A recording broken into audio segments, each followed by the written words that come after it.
শেষ পর্ব, অভিশাপের শেষ রাত্রি। মাঠে সত্য প্রকাশের পর গ্রাম স্তব্ধ হয়ে আছে। মানুষ কাঁদছে, ভয়ে আছে, আবার স্বস্তিও পাচ্ছে, কারণ বাসন্তীর আত্মা প্রতিশোধ পেয়েছে। কিন্তু তার শেষ কথা সবাইকে আরও আতঙ্কিত করেছে। এখনও এক কাজ বাকি, এ যেন শেষ নয়, আরেক রহস্য। মিথুন, বাপন, রাজু ও ঋষিকেশ বাড়ি ফিরছে। কুয়াশা পাতলা, হাওয়া ঠান্ডা, কিন্তু চারজনের মনে উত্তপ্ত অস্থিরতা। মিথুন ভাঙা গলায় বলল, আর কি কাজ বাকি থাকতে পারে? মা কি আমাকে আর নিতে চায়? রাজু বলল, না, ওর চোখে তো শান্তি দেখেছি। ওর কাজ ছিল সত্য প্রকাশ করা, তা হয়েছে। ঋষিকেশ থেমে গিয়ে বললেন, না, আরেকটি রহস্য রয়ে গেছে, এবং সেটা সবচেয়ে কঠিন। বাপন জিজ্ঞেস করল, কোন রহস্য?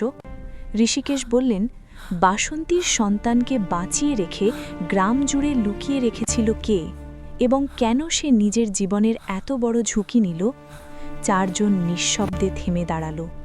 কিছু সময় পর রাজু ধীরে বলল, অজগর দাদু বাসন্তীকে ডুবিয়ে মারার দিনের সাক্ষী ছিল।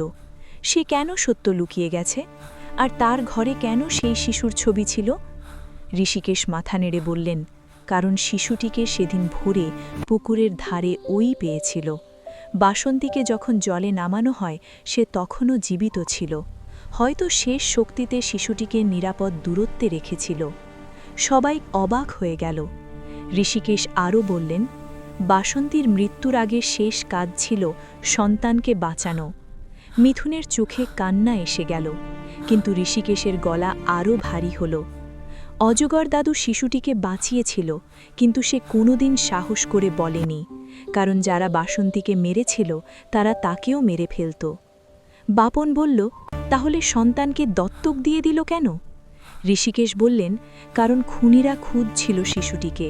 সেই রাতের রক্তের শেষ প্রমাণ নষ্ট করতে চাইছিল, তাই অজগর শিশুটিকে লুকিয়ে অন্য বাড়িতে দিয়ে দেয়। মিথুনের চোখে কৃতজ্ঞতা ফুটে উঠল। মানে, অজগর দাদু আমাকে বাঁচিয়েছিল। সে ভিলেন নয়, সে তো প্রোটেক্টর ছিল।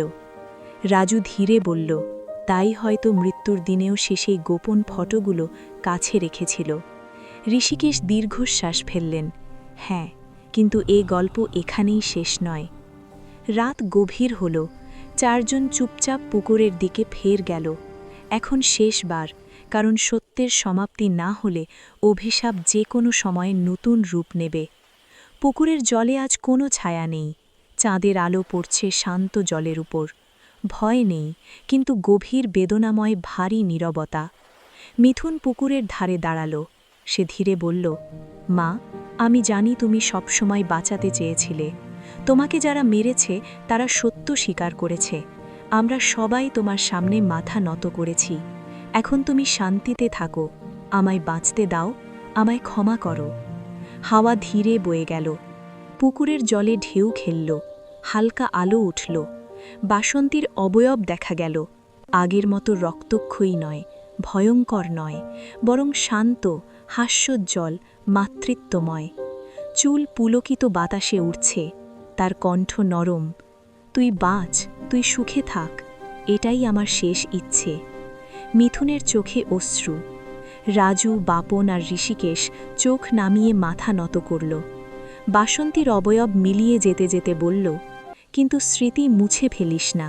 যে মাকে সমাজ মুছে ফেলতে চেয়েছিল, তুই তাকে জীবনে বাঁচিয়ে রেখিস। চাঁদের আলো আরও উজ্জ্বল হল। বাসন্তী সম্পূর্ণ মিলিয়ে গেল, এবং পুকুরের জল প্রথমবারের মতো পৃথিবীর জলের মতোই স্বচ্ছ হয়ে উঠল। পিশাচ পুকুর আর পিশাচ নয়, এখন শুধু একটি পুকুর। পরের সকাল, গ্রাম জেগে উঠেছে। কেউ আতঙ্কে নয়, বরং নতুন শান্তিতে। বড় বড় পরিবাররা পশ্চাৎধর হয়ে ক্ষমা চাইছে। অপরাধীরা নিজেদের শাস্তির জন্য প্রস্তুত। গ্রামের মানুষ মিথুনকে বুকে জড়িয়ে ধরছে। তুই আমাদের, এই গ্রামের সন্তান।